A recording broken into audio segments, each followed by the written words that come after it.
2022, Kia Sportage. Before we start, please subscribe our channel, and click the notification bell, so that you will be notified for the new video upload.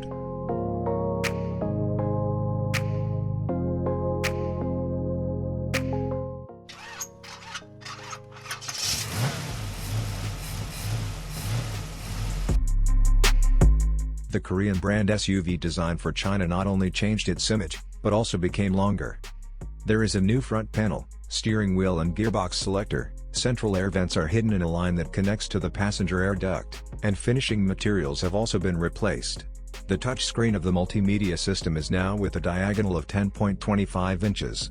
Kia Sportage will be offered with two gasoline engines to choose from: 2.0-liter natural aspirated engine, with 160 horsepower, available with 6-speed manual or automatic, and 1.5-liter turbocharged 4-cylinder, with 200 horsepower, with a 7-speed robotic gearbox with 2 clutches.